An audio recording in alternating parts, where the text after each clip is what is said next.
Curious about how some teenagers hit millionaire status? Tired of feeling stuck and unsure about your future? Well, in this video, we will reveal 10 game-changing principles to turn your dreams into reality. Stay with us and discover how you can start building your wealth right now. Today, we're diving into strategies that can help teenagers, young adults, and even older farts like me achieve financial success. Inspired by Iman Gadzhi, who became a millionaire at 18, these principles emphasize starting from the bottom, presenting yourself well, embracing humbling experiences, avoiding distractions, maintaining a trustworthy circle, facing challenges head on, investing wisely, and focusing on long-term growth. Now, I know that Iman emphasizes learning from those closer to his own age or his own generation, or yours if you're young like him, but I think you can learn from all generations, and honestly, most of the principles are pretty much the same. I know some of you watching will also probably be in your 30s and 40s,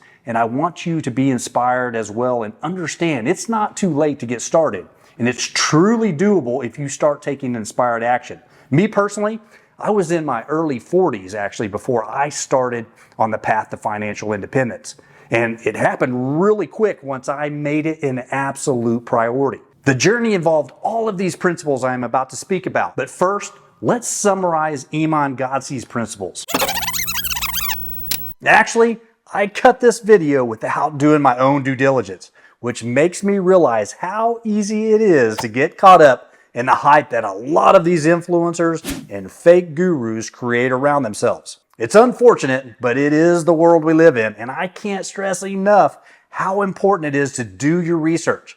My oldest son, who's actually also my editor and a marketer in his own right, started researching in order to grab some visuals and a little B-roll for this video. But he ended up finding this video created by Spencer.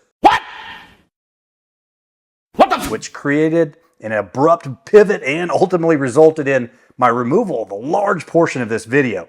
And I was so excited too to give Mr. Iman Gadzhi some kudos, but unfortunately not this time. This experience has taught me a valuable lesson about the influence of social media and the power of persuasion. And we are constantly bombarded with information and opinions, and it's so easy to take things at face value without questioning their validity. And it's crucial to take a step back, evaluate the sources, and ensure that the content we consume and share is accurate and credible. By doing so, we not only protect ourselves from misinformation, but also contribute to a more informed and responsible online community. In essence, I do give Iman Gadzhi some credit for at least speaking about these principles and using his influence to inspire and motivate his young following. Now, whether he actually followed the principles or not begs the question. The principles transcend mere financial guidance. They encompass a holistic approach to life, advocating for principles that foster not only material success, but also personal fulfillment and resilience. The principles are a persuading call for young individuals to adopt a mindset of strategic patience, prudent investment, and unwavering integrity. They are meant to impart a legacy of wisdom that empowers the youth to navigate the complexities of modern life with confidence and wisdom. And it's just great wisdom for anyone at any stage of life to embrace, for that matter. Now, along with those golden nuggets of young wisdom, let's add 10 more principles so you can really feel like you're drinking through a fire hose. Hey, and if you're new to the channel, smash that subscribe button. First up, understand the difference between needs and wants. Prioritize essential items and resist the temptation to overspend on luxuries. Knowing this distinction helps in making smarter financial decisions and avoiding unnecessary expenses. Now, like I've shared before in the past on other videos, I went through bankruptcy, so this was a big one for me. I was competing with the Joneses, big house, new cars, a boat that we hardly ever used, and you know what? After I watched the repo guys come and take that thing, they opened up the back gate, hooked it up, you know, it was embarrassing, it sucked. Don't want anybody to ever have to go through that, but it was a toy that I hardly used, spent a lot of money on it. Boats kind of like pools, although I got a pool now, but least we use it. But pools, like my dad, and of course, huge amount of wisdom, right? It's just something to, it's a big hole in the ground to throw your money in. Well, boats, it's kind of like a big tub out in the middle of the water just for you to throw it in and it sinks to the bottom. But whatever, boat got taken. It was embarrassing. But you know what? After a little bit of time, gosh, didn't even notice it was gone. And it said that was a bill that had disappeared. Of course, bankruptcy took a lot of stuff. It's definitely not fun. And that's why I stress avoid unnecessary expenses. Next, commit to building your financial literacy. Spend at least 2 hours per week, not more, learning about personal finance through books, videos, or podcasts. This continuous education will provide a solid foundation for making informed financial decisions. Now, this is huge, and it was absolutely one of the most important factors in my transition to building financial independence. It actually inspired me to write a book of my own and start helping others wake up to the fact that they have to improve their financial literacy if they want to be financially successful. It should be a no-brainer, but so many of us don't get the financial education that we need during school. It's not provided. So we have to make sure and make that transition to learning on our own. Videos like this, the earlier course I can get you on board with diving into financial literacy, the more successful you will absolutely be. And if you're older like me, man, you got to get into that literature, watch videos, start studying about what money is truly about, how the economy works, how it all intertwines. Absolutely crucial. The third principle is about developing and sticking to a budget. A well-planned budget helps you track your income and expenses, manage your money effectively, and avoid unnecessary debt. It's a crucial step in gaining control over your finances. Like I've mentioned in the past videos, I simply started by using a spiral notebook.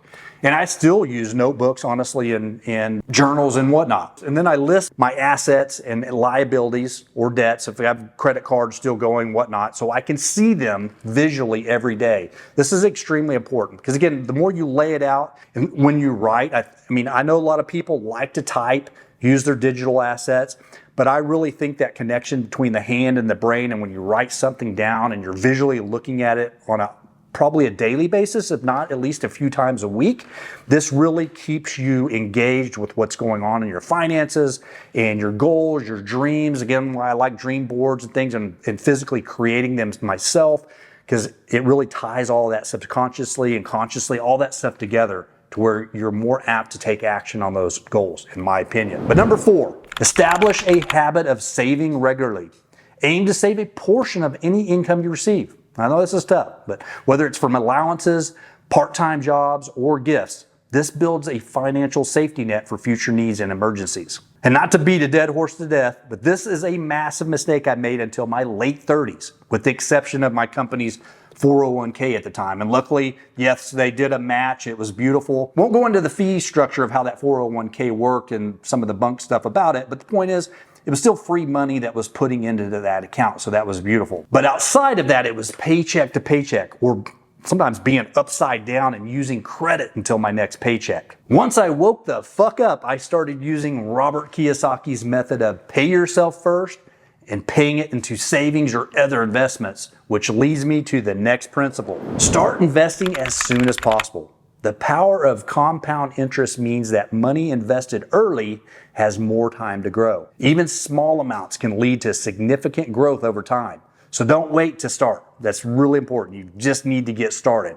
Also, remember, cash is king, and having cash on hand and ready for a game-changing investment can be life-changing. Let's take Bitcoin, for example, right? Can you imagine if you had enough cash to go after an investment like that? This is actually one where I thought I was late, but I at least had cash in the bank. Now, there's so many principles around this, right? We want our money to be working for us. I think there's a really good argument out there for having cash and enough cash ready for some of these opportunities that are huge. And again, Bitcoin and the crypto movement is going to be the largest one in my lifetime, and most likely, even if you're young, it's going to be the largest opportunity in your lifetime as well. But since I had that cash sitting there, and actually I removed a lot of things that I had in stocks and bonds. I was on the upside. I made money from it, so I moved it over and reallocated it towards Bitcoin. Again, not an advisor. I can't tell you to do that exactly, but having cash and the ability to pivot quickly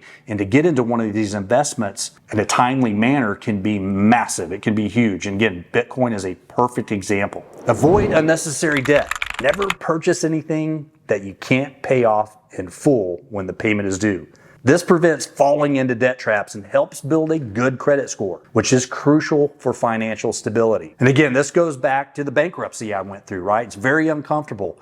And of course, I was considered a higher income, right? From pharmacy school, I was making a low six figures. I still had to go through the bankruptcy process, which I learned a lot about. Of course, there's different levels of bankruptcies. There's 7s, there's 13s, there's corporate ones. But since my income was at a level that was considered a high income earner, I could not do the Chapter 7, which is basically where they just completely like wipe everything clean, right? You don't pay anything back. Now, I know some of you that are out there that may have more knowledge about this can probably say there's some other differences too, but overall, I just learned that that would wipe everything clean.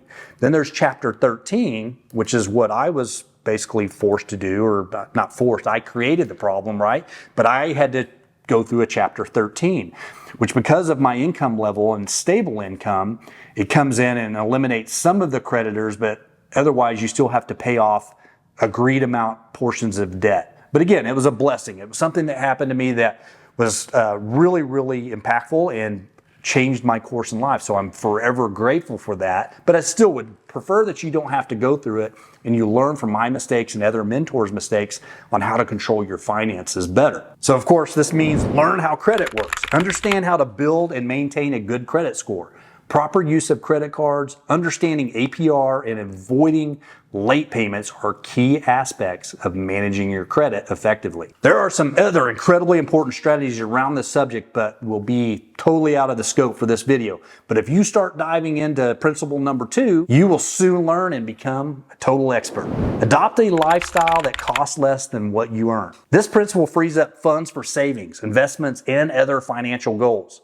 It's about making conscious spending choices and prioritizing financial health over immediate gratification. Of course, I used to be the pot calling the kettle black on this one back in the day, and I even struggle to this day with compulsive spending from time to time. And that's why I constantly work on myself and continue personal development exercises. And all I can say, the journey never stops, my friend. Define clear, achievable financial goals, whether it's saving for college, a car, or a future business. Having specific targets help you stay motivated and disciplined in your financial management. Don't hesitate to seek financial advice.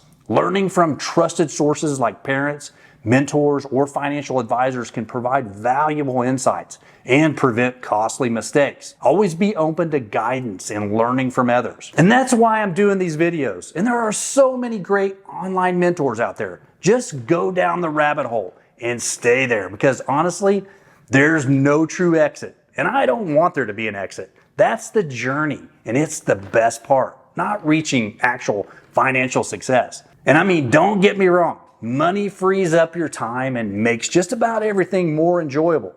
But money itself doesn't make you happy.